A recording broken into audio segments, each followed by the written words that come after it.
Karena negerinya kaya, memiliki beragam suku bangsa yang tersuang dalam kentalnya adat istiadat di setiap daerahnya.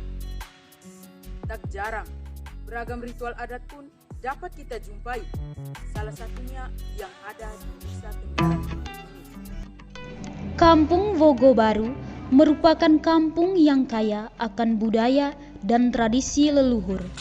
Salah satunya berupa rumah adat atau dalam bahasa Bajawa disebut sao. Rumah adat berjejer rapi di area seluas sekitar 900 meter persegi ini. Bentuknya berupa rumah panggung dan hampir seluruh material bangunannya terbuat dari kayu. Material yang digunakan pada rumah adat selain kayu diantaranya adalah bambu, alang-alang, dan ijo. Bukan upacara adat khas Flores jika tak ada ritual sembelih. Penyembelihan hewan kurban dilakukan oleh pemilik rumah adat. Babi menjadi hewan pilihan dalam upacara pembuatan rumah adat. Babi yang dieksekusi didahului dengan doa atau yang disebut ziaurangan. Selain dipersembahkan kepada leluhur, penyembelihan babi juga akan menjadi bahan makanan yang akan dinikmati oleh seluruh warga Kampung Vogo. Sekarang saya sedang bersama dengan Bapak Itisoro selaku narasumber dan pemilik rumah dari Sao Pitaine. Selamat pagi Pak. Selamat pagi. Saya ingin mengajukan beberapa pertanyaan. Silakan. Di awal upacara, babi dieksekusi di depan rumah adat. Ya. Dari semua hewan kurban, mengapa babi menjadi hewan pilihan dalam ritual adat tersebut? Terima kasih. Di dalam adat budaya yang ada setidaknya 3 hewan yang dianggap mempunyai nilai ritual. Yang pertama itu adalah kerbau, yang kedua itu adalah babi, dan yang ketiga adalah ayam. Pemilihan hewan mana yang paling cocok itu tergantung dari jenis ritual dan skalanya. Untuk jenis ritual seperti yang kita lakukan di Sao Pitaine itu kita gunakan babi. Nah, mengapa babi? Karena dia bukan ritual biasa. Melalui ritual itu kita bisa membaca tanda-tanda pesan dari para leluhur lewat bagian dalam dari babi itu, lewat urat-uratnya, lewat serat-seratnya.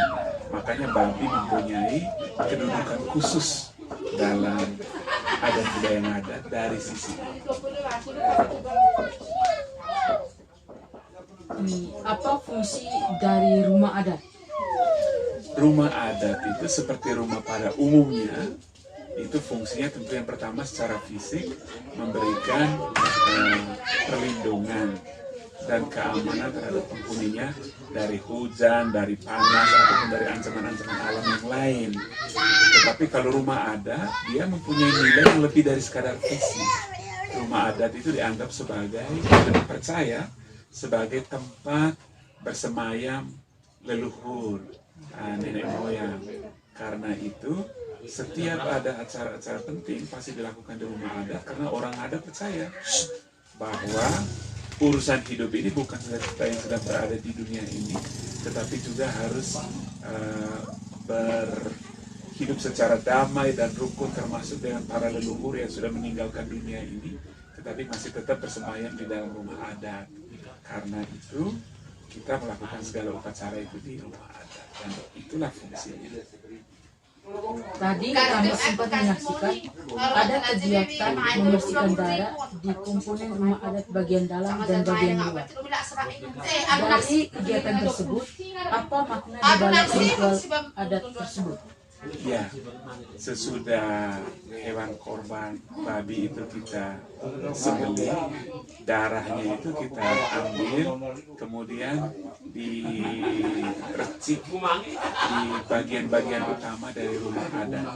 Nah, karena kita akan melakukan renovasi, maka proses kita membongkar rumah adat itu harus dimulai dengan memohon izin dan restu leluhur terlebih dahulu. Nah, makna di balik itu adalah tadi dalam rangka mohon izin leluhur, berkat leluhur, kita minta izin mereka supaya mereka bisa mendampingi kita dalam proses pembongkaran dan juga mendampingi kita ketika kita membangun kembali. Dan cara kita berkomunikasi dengan leluhur melalui simbol itu ya dengan mercik darah dan hewan kurban. Sekian dan terima kasih atas waktu dan kesempatan yang diberikan. Sama-sama. Tahapan pembongkaran rumah adat atau Sao Pitaine dimulai dengan tahap pertama, yaitu tahap persiapan. Bentuk umumnya berupa persiapan material, mulai dari mencari kayu yang baik untuk dijadikan papan, mencari alang-alang dan bambu yang baik. Proses persiapan dibutuhkan waktu yang cukup lama, sekitar 3 tahun. Tahapan kedua yaitu proses yang dijalankan di kampung, membuat upacara di rumah pusat atau Sao Pu'u. Sao Pu'u dari suku Tikosawa adalah Sao Watuwea. Upacara tersebut bertujuan untuk meminta berkat dari leluhur untuk proses pembongkaran atau renovasi rumah adat. Dan tahapan terakhir, upacara di depan rumah adat, yakni melakukan penyembelihan hewan kurban, yaitu babi. Darah babi akan dioleskan di seluruh bagian Sao, mulai dari bagian paling dalam, mulai dari Zeburaga sampai ujung Sao, atau yang disebut Kaliwat. Setelah semua proses dilakukan, selaku tuan rumah akan mulai membongkar komponen-komponen yang sudah tua, mulai dari bagian dalam sampai bagian luar. Selaku tuan rumah mengambil sedikit bagian sebagai simbol pembongkaran. Selanjutnya diteruskan oleh para pekerja dalam anggota suku atau warga di dalam kampung.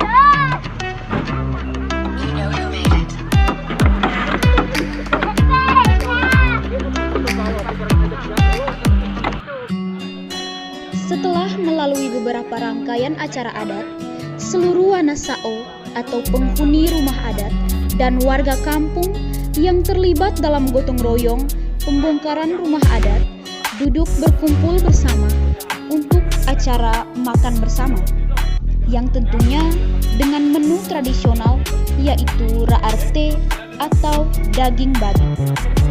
Setelah acara makan bersama, ketua suku mengajak seluruh anggota Sao dan warga kampung Vogo bersama-sama bergotong royong memindahkan material yang nantinya akan digunakan untuk tahap pengerjaan selanjutnya.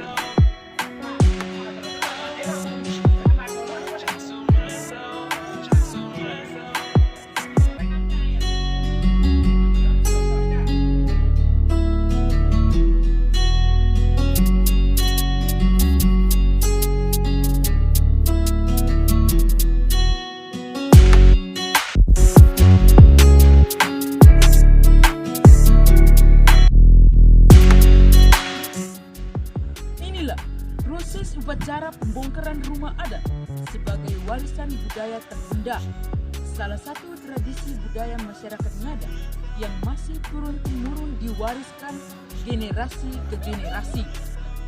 Bersama keramahan dan toleransi penduduknya, marilah mampir ke kampung adat Vogo Baru jika Anda berwisata di Pulau Flores ini. Saya, Yanuaris Antonius de Ornai, dari kampung adat Vogo Baru, pamit undur diri. Sekian dan terima kasih. Salam Indonesia.